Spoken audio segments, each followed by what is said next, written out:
छत्तीसगढ़ में जहां सीजीएमएससी में 660 करोड़ के घोटाला मामले में बड़ा खुलासा हुआ। राज्य में जिन हमर लैब के लिए आवश्यक रीएजेंट और दूसरे उपकरणों की खरीदी के लिए फरमान जारी हुआ था, उसमें से आधे से ज्यादा खुले ही नहीं, बल्कि इसकी आड़ में ताबड़तोड़ बल्क में सामग्रियां खरीद ली गई। भारी कमीशन के एवज में वहां भी सामान की सप्लाई करवा दी गई, जहां जांच की सुविधा ही नहीं थी। और ऐसा ही जांच एजेंसी की रिपोर्ट में दर्ज हुआ है। बड़े पैमाने पर खरीदी में गड़बड़ी की शिकायत के बाद ईओडब्ल्यू ने केस दर्ज कर सप्लायर कंपनी के डायरेक्टर शशांक चोपड़ा को गिरफ्तार किया। रिमांड पर लेकर उससे पूछताछ जारी है, जिसमें कई खुलासे होने की उम्मीद है। इसमें अफसरों की मिलीभगत जाहिर तौर पर है। वहीं जांच में उनका नाम भी सामने आएगा। जांच में पता चला है कि घोटाले की शुरुआत हमर लैब स्थापना के समय से हुई है, जब राज्य के 27 जिला अस्पताल और 41 विकास खंडों के सामुदायिक स्वास्थ्य केंद्रों में हमर लैब खोले जाने थे। गौर करने वाली बात अब ये देखी है कि अब तक 14 ऐसे जिले हैं जहां इसकी शुरुआत हो नहीं पाई। वहीं जिन स्थानों पर इसका संचालन हो रहा है, वहां पूरी जांच की सुविधा आधी अधूरी है। जहां उपकरण मशीन की आवश्यकता नहीं थी, वहां इसकी सप्लाई हो गई और इस दौरान कुछ अफसरों ने इसका विरोध किया तो उन्हें भी धमका दिया गया। और अब पूरे मामले में सीजीएमएससी ने जांच टीम का पुनर्गठन किया।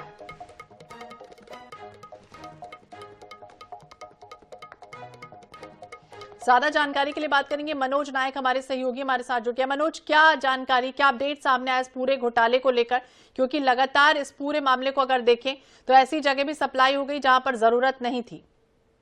जी देखिए, सीजीएमएससी में मोक्षित कॉर्पोरेशन द्वारा रीएजेंट और सीबीसी मशीन उपकरणों की सप्लाई के मामले में जो है अब नए नए खुलासे हो रहे हैं। करीब 660 करोड़ का यह घोटाला था और इस घोटाले की शिकायत जो है लगातार जो है पूर्व मंत्री ननकीराम कंवर के अलावा जो है आईएनएच हरिभूमि द्वारा लगातार इस मामले को उठाया जा रहा था। और इसके बाद जो है यह मामला विधानसभा में भी गूंजा और इसके बाद जो विधानसभा ने सिफारिश की थी कि ईओडब्ल्यू मामले की जांच करे और ईओडब्ल्यू ने इस मामले में जांच शुरू करते ही तुरंत एफआईआर भी दर्ज कर दिया था। और इस मामले में 3 दिन पहले जो है कंपनी के मोक्षित कॉर्पोरेशन की जो कंपनी है उसके डायरेक्टर शशांक चोपड़ा को गिरफ्तार कर 7 दिन की रिमांड पर लिया गया। उनसे पूछताछ की जा रही है और अब नए खुलासे भी हो रहे हैं कि रीएजेंट और मेडिकल किट की जो सप्लाई की जानी थी उससे पहले जो है सीजीएमएससी में जो अधिकारी काबिज थे, जो जिम्मेदार पदों पर काबिज थे, उन्होंने हमर लैब के नाम पर जो है रीएजेंट और सीबीसी जो मशीन है उसकी खरीदारी के लिए पहले से ही भूमिका तैयार कर ली थी। किस प्रकार से पूरी खरीदारी की जानी है, इसे हमर लैब में